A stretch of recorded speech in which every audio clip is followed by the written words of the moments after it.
नमस्कार बच्चों, मैं तेजराम मीणा, सहायक आचार्य ABST राजकीय स्नातकोत्तर महाविद्यालय बयाना भरतपुर।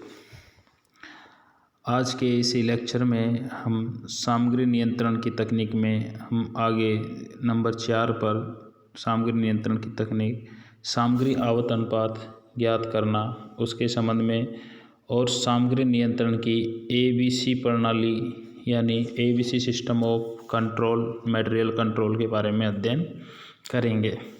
सामग्री आवर्त अनुपात क्या है? तो जिस सामग्री का आवर्त अनुपात, ध्यान रखो बच्चों, जिस सामग्री का आवर्त अनुपात, आवर्त का मतलब है कि वो साल में कितने बार काम आती है, तो जिस सामग्री का आवर्त अनुपात जितना अधिक होगा वो सामग्री स्टॉक में हमको अधिक मात्रा में रखनी चाहिए, और जिस सामग्री का आवर्त अनुपात कम हो उस सामग्री को स्टॉक में कम रखनी चाहिए। यानी जिस सामग्री का आवर्त अनुपात अधिक होता है उस सामग्री के उपयोग की गति अधिक होती है। तो ध्यान रखिए, एक निश्चित अवधि में सामग्री आवर्त अनुपात कैसे ज्ञात करते हैं? एक निश्चित अवधि में उपभोग की हुई सामग्री की मात्रा तथा संग्रहालय में उपलब्ध सामग्री की औसत मात्रा के अनुपात को सामग्री अनुपात कहते हैं। सामग्री आवर्त अनुपात है, उसका फॉर्मूला है निश्चित अवधि में उपभोग की गई सामग्री की मात्रा बटे उसी अवधि में रखी गई सामग्री की औसत स्टॉक मात्रा को सामग्री आवर्त अनुपात कहते हैं। ध्यान रखो बच्चों, यदि सामग्री अनुपात अधिक हो तो अथवा दोनों के रूप में कम हो तो सामग्री अनुपात अधिक हो तो या दिनों के रूप में कम हो तो यह समझना चाहिए कि सामग्री के उपभोग की गति तेज है, यानी सामग्री आवर्त अनुपात अधिक है तो ये मानना चाहिए कि सामग्री के उपभोग की गति तेज है। अतः सामग्री आवर्त की गणना प्रत्येक प्रकार की सामग्री के लिए अलग अलग करनी चाहिए। कम आवर्त वाली सामग्री का क्रय कम मात्रा में करना चाहिए और अधिक सामग्री आवर्त अनुपात वाली सामग्री का क्रय अधिक मात्रा में करना चाहिए। ये सामग्री आवर्त अनुपात के संबंध में ध्यान रखने योग्य बातें हैं। अब देखिए सामग्री नियंत्रण की ABC प्रणाली। ABC प्रणाली में ABC system of material control कहते हैं। इसमें सामग्री को A, B और C 3 वर्गों में बांटा जाता है। बहुत मोस्ट है सामग्री नियंत्रण की, लागत नियंत्रण की ABC प्रणाली।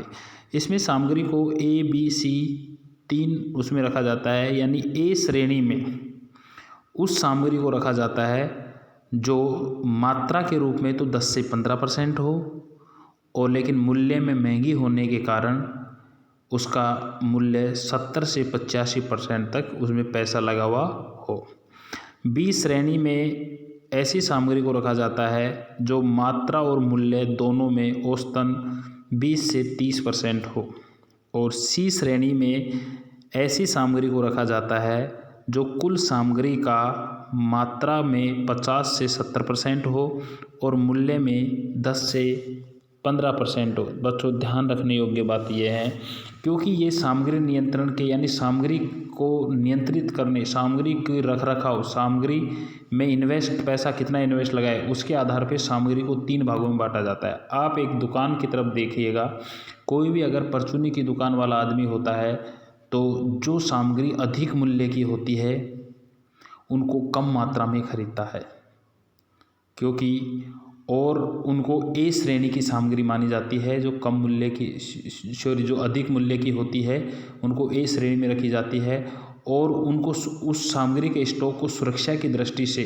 अच्छी जगह रखा जाता है। खराब होने की प्रवृत्ति की है तो कम मात्रा में खरीदा जाता है, क्योंकि उसका मूल्य ज़्यादा है और उसको वो बिल्कुल सेफ तरीके से रखेगा। और B श्रेणी में ऐसी सामग्री को रखा जाता है जो मूल्य और मात्रा में करीब बराबर हो, और C श्रेणी में ऐसी सामग्री को रखा जाता है जो मूल्य में बहुत कम हो लेकिन मात्रा में बहुत अधिक होती है। जैसे फॉर एग्जांपल एक परचूनी की दुकान की बात करें अपन, तो परचूनी की दुकान पे जो भी ड्राई फ्रूट्स वगैरह होते हैं जो कीमती होते हैं, जो मूल्य में अधिक होते हैं लेकिन वो मात्रा में वो कम खरीद कर रखता है और उनको वो बढ़िया अपनी सुरक्षित जगह पर रखेगा। और जैसे दूसरा जैसे चीनी है, दालें हैं, वो सारी चीज़ें हैं, तो ये मूल्य और मात्रा में करीब करीब बराबर है तो इनको वो इतना सुरक्षित नहीं रखेगा जितना कि ए श्रेणी में रखेगा।